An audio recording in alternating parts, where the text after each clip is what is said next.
From the News Channel 5 Network, this is SportsLine.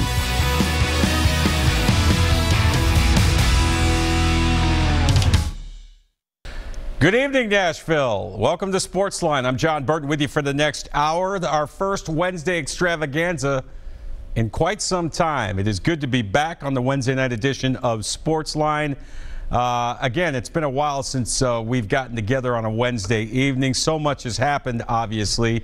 First and foremost, let me say congratulations to the Nashville Predators on an incredible season. Obviously, they came up a little bit short in the Stanley Cup final, but an amazing season that captured the hearts and imagination of this city for 2 months. A great playoff run. You would have loved to have seen them finish it off and win the Stanley Cup, but the Pittsburgh Penguins, they win it. Congratulations to them.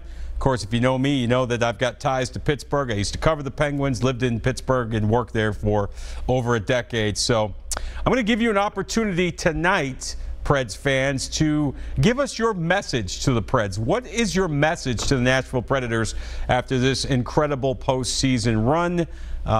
You will get a chance to do that if you call 737-7767. So your Preds message is on the table tonight. Would love to hear from you.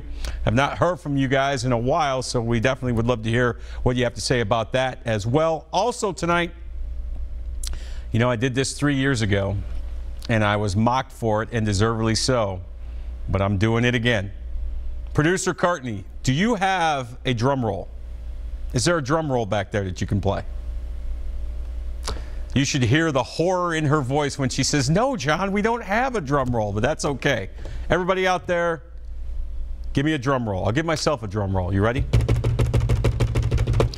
The Tennessee Titans will go 10-6 and win the AFC South this year. Book it. It's gospel. I said it 3 years ago, Ken Wisenhunt's first year as head coach, and they went 2-14, and it was a disaster. But this year, the roster's improved. Mike Mularkey's got a year under his belt. This team, a good roster, I believe, has gotten better, and they will go to the AFC Central. They will win the AFC South title this year and go 10-6. And later on in December, if I'm wrong, you can all ridicule me. Who do we have on line 2, Court? We're going to get to Robby Stanley of NHL.com in just a second, but I want to check in with Paul on line 2 real quick. Paul, what's up, buddy? Man, last time I talked to you, you swore up and down that Tennessee was going to beat Alabama. I was wrong. What happened? Well, they had a lot of injuries going into the game, and there was some turmoil, but they got beat. I was wrong. And roll tide. Let's get talking about some good football. All right. Well, yeah, roll tide indeed. I was wrong. I admit it, Paul, and you know I'm man enough to admit when I'm wrong. But I won't be wrong this year. Titans 10-6. They will win the AFC South. How about that? You're wrong again. You're wrong again. Titans are going to go 12-4. Even better. Huh? Glad we agree on something, that the Titans are going to be good this year. Tighten up. We finally agree. Tighten up and roll tide. All right, Paul, thanks a lot. That's Paul checking in. Big roll tide fan. All right, we're going to check in now with our buddy Robby Stanley of NHL.com. Has done an unbelievable job covering the Preds all season long, including that incredible playoff run. Robbie, thanks so much for joining me tonight. How's it going, Robbie? Roll Tide, John. How you doing? Roll Tide indeed. I'm more of a War Eagle guy, to be honest with you, because I was a big Bo Jackson fan. But anyway, I know it's going to get me in trouble on these airwaves. Robbie, first of all, how are you, buddy? I mean, you know, have you had time to kind of kick your feet up and relax a little bit after this incredible Preds playoff run? A little bit. I'm doing okay, John. I went to Nashville Shores today, which nice. If you haven't been, is a great source for people watching. It makes you feel a lot better about yourself. Oh, it does. Well said. Well played, sir. Been trying to relax a little bit, and it's going well. I'm living life, my man. It's going well.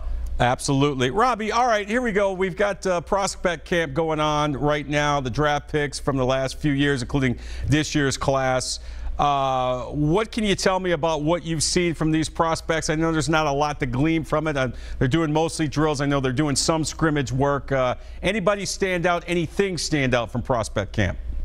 Yeah, when you just take a look at the way the Predators have gone over the course of the last probably 3-4 years in the draft, they've really been trying to booster their forward group, and they've done that again this year with their first-round pick. Eeli Tolvanen's got a great shot.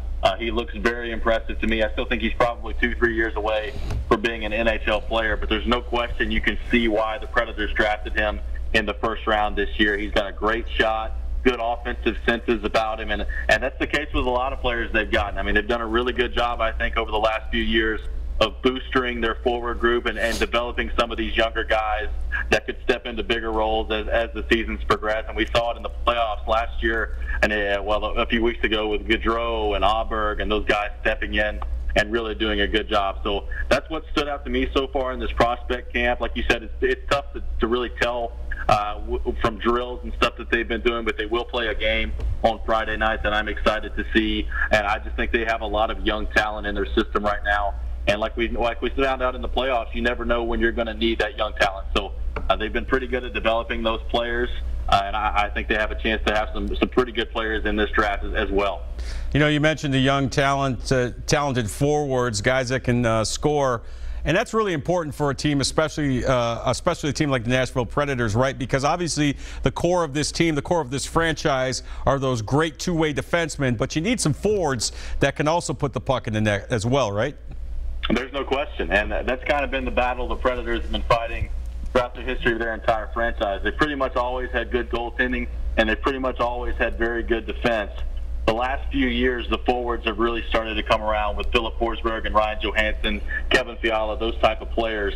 And now that you're seeing some more guys, some younger guys in their system that have a lot of potential as well. So when you add all three of those elements together, that's when you're able to compete for Stanley Cups like they just did this past spring. And you just take a look at their roster right now. They're going to have some decisions to make in free agency about who they want to pursue, but there's no question the forward group, I think, is probably the one that needs to be bolstered the most. And if they can do that, they're going to be a really dangerous team on paper. Robby Stanley from NHL.com is our guest. He covers the Nashville Predators, good friend of the program. Robbie, you mentioned Eeli Tolvanen. He lasts all the way to 30, but many scouts were saying he was the best pure goal scorer available in this year's draft. A lot of people knocked his size a little bit, or lack thereof, or maybe some of his toughness and physicality. But why do you think a guy like Tolvanen, who's such a potentially good goal scorer, lasted all the way till pick 30? Yeah, that was the big question that I had heading into after the draft when he slipped all the way down to 30, because like you said, there are a lot of people that think he could be the best pure goal scorer in the entire draft. But you just take a look at his size. I think that was definitely one thing that factored into it, even though I think a guy like Victor Arvidsson proved last year that size really isn't as big a deal as it used to be in the NHL. You don't really get pushed around as much anymore just because the game is so fast and there's so much speed now. If you have that, you're going to be able to compete in the NHL. And the other thing is there were some academic questions around him. We're talking about college, and he was committed to Boston College, withdrew his commitment from Boston College. So some off-ice things as well. But I just being around him for a couple of days now and talking to him, that's not really a huge deal to me. The only question I have for a guy like that is, can you play hockey? And the answer to that so far, to me, from just having seen him for a couple of days here, is yes. So I think the Predators are very fortunate to have Tolvanen slip down to 30 the way he did. And if he turns out to be the goal scorer that everybody thinks he can be, that's going to be a tremendous value pick for this Predators team in a couple years. You know, Robbie, I don't claim to be an expert on the NHL draft. I don't follow the Quebec Major Junior Hockey League or the USHL. Just curious to know your thoughts overall on this year's draft. Seemed like a good haul, you know, a good mix of forwards, defensemen, and you even get a young goaltender as well. Yeah, absolutely. I think they did, especially from where the Predators were slotted in the draft. I think they did a pretty good job. I mean, you've got some high-end forwards. We're able to take a couple defensemen as well and a goalie. And just this draft as a whole, it doesn't have the star power that it's had in the last couple years. I mean, there's nobody in this draft, I think, that's going to be a Connor McDavid or an Austin Matthews. But there is some pretty decent depth in the draft. The Predators were able to take advantage of that from a slot at the 30th position. That's really difficult to do. So they found some good value there. I think it's going to work out well for them. And just given the way that they had and the slots that they had coming in this draft, I think they did a pretty good job. Robby Stanley from NHL.com is our guest. We're talking about the Predators. Okay, Let's touch on James Neal a little bit. He goes in the expansion draft to the Las Vegas Golden Knights. Really no surprise.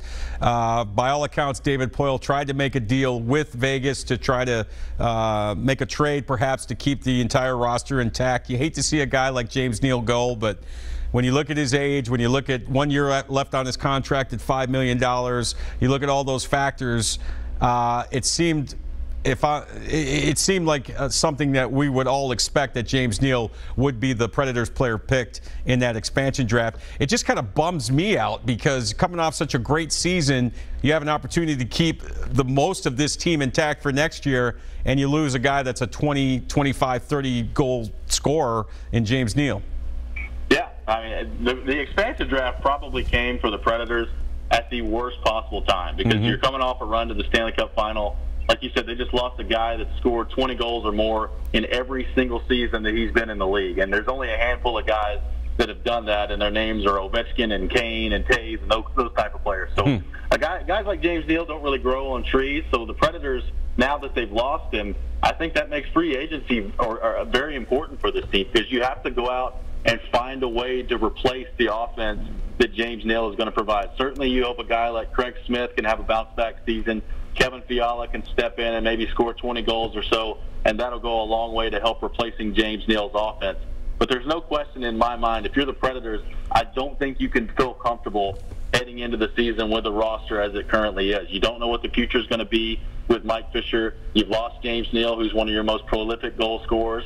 Quite frankly, I just don't think they have enough offense at this point to get back to the Stanley Cup final. So they have to make a move in free agency or via a trade, in my opinion, bring in a guy that can score goals, that can make plays for your team to create offense. And if they can do that, then you feel pretty good about it, and you didn't lose a center iceman in the process, which if they didn't lose James Neal, I was pretty sure they were probably going to lose a guy like Colton Sisson. So that would have also been a really tough pill to swallow for this team. So James Neal, the loss of him is really going to hurt. There's no question. And now I think it forces David Poile and the Predators to make a move, whether it's free agency or via trade, to bring in more offense.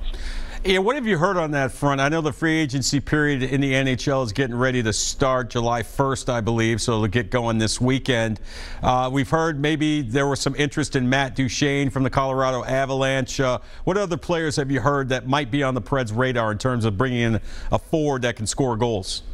Yeah, there's a couple of interesting ones that the Predators have been rumored to be in on. Nick Bonino of the Penguins stands out to me. He's a centerman that could come in and probably would be the second-line center for the Predators were he able to be signed. Another really interesting one to me is Joe Thornton, a longtime member of the San Jose Sharks, a future Hall of Fame player, might get to free agency later on this week. And if the Predators are able to make a run at him and grab him, I think that's something that could really be beneficial. He's no question going to be the number 2 center on this team if they're able to sign him. And he's a guy who's up there in age, and he's coming off of an ACL injury, but he's expected to make a full recovery. And last year his numbers were down a little bit, but he still put up over 50 points as a 37-year-old. So there's no question he can come in and be productive. He's one of the best passers that the game has ever seen. And if he comes in, I think that's going to go a long way to making guys like Kevin Fiala, Craig Smith, Pontus Aberg pretty productive next year. So I think the Predators are really going to be kicking the tires on a lot of people in free agency to see who's going to be the perfect fit that they can bring in and play at the center ice position. I think that'll be their number 1 need, especially if Mike Fisher retires. And I expect them to be pretty active. Robbie, any free agents on the Predators now that are in danger of being lost? Yeah, the biggest one is Mike Fisher. You just don't know what his future is going to be. I think they've already said that Vernon Fiddler and P.A. Parento will not be back with the Predators, so those guys won't be back. And then you just have to wait and see what decision Fisher comes to. Is he going to retire, or is he going to choose to come back and play one more year with the Predators? And then you've got restricted free agents and Ryan Johansson and Victor Arvidsson. Those are the 2 biggest ones you have to make sure you get locked up. I expect the Predators to do that. I expect Johansson to make somewhere in the neighborhood of $7 million per season. I think Arvidsson will be somewhere around 4.5. And then you can formulate the rest of your roster and make the numbers work after that. But those 2 signings, I think, are going to be critical in kind of determining what the rest of their offseason is going to look like. All right, Robbie, outstanding job all season long. Not only your work at NHL.com covering the Preds, but also being a guest on this show. Really appreciate it. And get out and enjoy your summer, young man. I will do that, JB. Always fun hanging out with you, and I'll see you out there. Yes, you will. You definitely will. All right, the great Robby Stanley, kind enough to join us here as we talk a little Preds. We come back, we're going to switch gears and talk Titans. Our buddy Jason Wolf from the Tennessean. Haven't heard from him in a while. What's up with the two-tone blue? Training camp starts in just a few weeks. We're going to get a little inside scoop on what's going on with your Tennessee Titans, plus your phone calls. Stay with us. SportsLine rolls on right after this.